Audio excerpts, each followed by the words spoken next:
infant mortality is multifactorial. So you got to attack it from many, many different angles. So the 15-year-old didn't tell her mom she was pregnant. So she's now 25, 26 weeks, and she's having cramping, and she's not sure what it is, but she has not told her mom she's pregnant, so she's trying to hide it. And she hides out in her room as long as she can.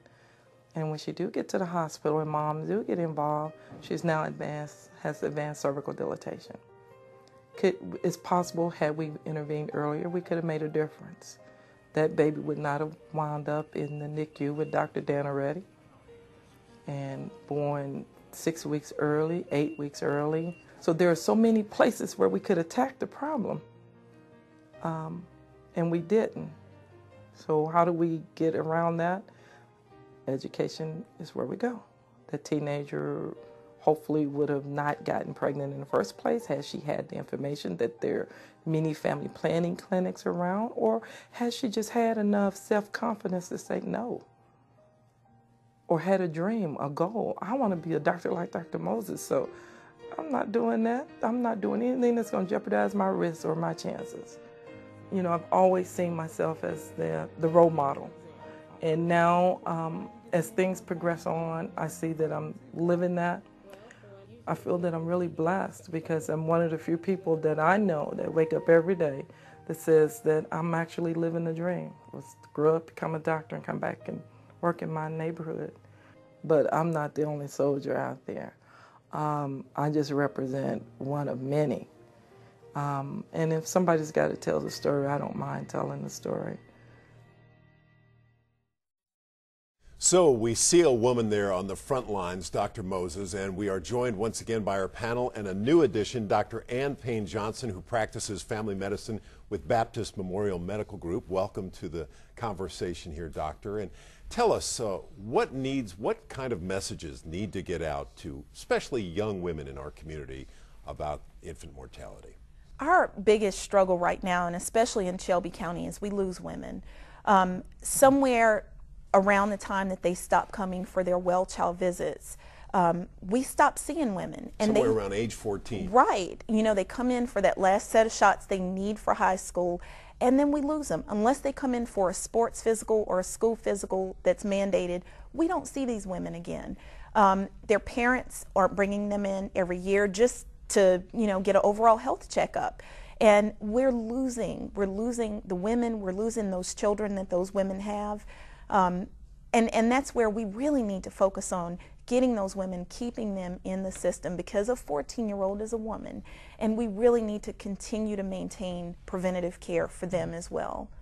We really hate to call a 14-year-old a woman, but a 14-year-old female today is a woman, and women of childbearing age have to be addressed. And I think that what we're discovering is that there is this additional issue in terms of the health of the woman, the health of the mother, even before the woman becomes pregnant. And so again, it's awkward to talk about 14, 15, and 16-year-olds as women, but it's one of the reasons that we're very supportive of having the regional school-based clinics that Dr. Kreiner Cash here in Memphis City Schools has established, because those young girls who are very fertile and will be among the mothers of newborn babies need to be in care. They need to be in relationship with healthcare providers. They need to make certain that their weight is kept appropriate. They have to understand what good nutrition is. We don't want them to smoke. We don't want them to be drinking or certainly using illicit drugs. And all of those variables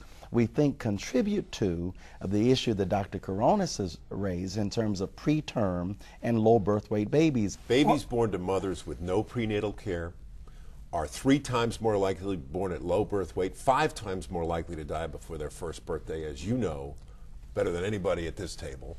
And so that's a key to this, right? Well, if you were to start a program like we're all talking about, it would be very difficult to get every 14-year-old in Shelby County and come in and do what she's supposed to do. That's a tough job. So my approach would be to start with a more manipulable situation and identify the highest risk mothers. Now, who are they? They're the mothers who have previously born a baby under 3 pounds. And if you look at those smallest babies who are most likely to die, they are most likely to come from mothers who've already done it once before. And I would start there, and I don't mean drive a van up, that's fine. And I don't mean keep clinics open at night, that's fine. But we've been doing that and getting nowhere. So that I think if you can identify the young women or any women who have previously had smallest babies and follow them during their pregnancy before they get in trouble, because once they deliver a 1.5 pound baby, we failed. I don't care what we have to offer, but our failure is there. Once this 13-year-old got pregnant, we failed. And that's another area. So that I think if I were to start, I would start where the soil is most fertile, where the occurrence is most frequent, and therefore where you are most likely to succeed. What this area needs is a kind of a center that can be like an umbrella for all the organization which would like to decrease, work to decrease the perinatal and infant mortality. Because in this area of the country, what I've seen is that there are wonderful people, great organization, but everybody has his or her own agenda. I think that we need one agenda which needs to become the agenda of everybody, and we need a group that can coordinate this. Now, in the meantime, what can be done in the short time, I think a mobile van is a good idea. I was trained, as I said before, at Yale University. I spent there 10 years, and although we did not have a mobile van at Yale, there was a mobile van that was started by one of the hospitals, which was affiliated to Yale. And I can tell you this, that they had a lot of success in terms of improving the patient's care.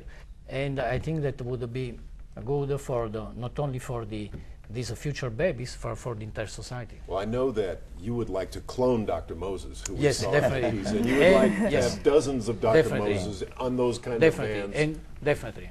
So, Dr. Ann Payne Johnson, give us some basics on prenatal care. Okay.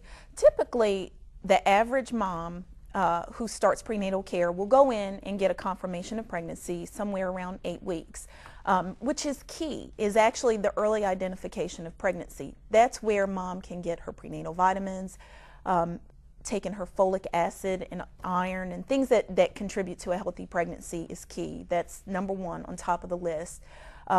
Then getting hooked up, like I said, if that's at a family physician or internal medicine office, getting hooked up with OB early.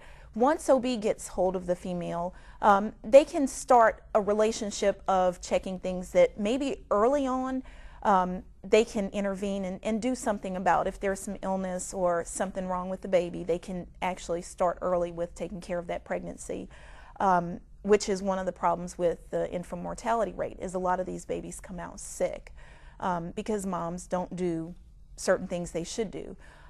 There are preventable causes of infant mortality, moms being severely anemic, moms not taking folic acid and ended up with neural tube defects, things like that, nutrition issues, weight issues with moms. After the baby's born, of course, moms neglect sometimes to bring that baby in and continue care with the baby. So you have babies dying from SIDS because moms haven't been educated properly on how to place the baby in the crib.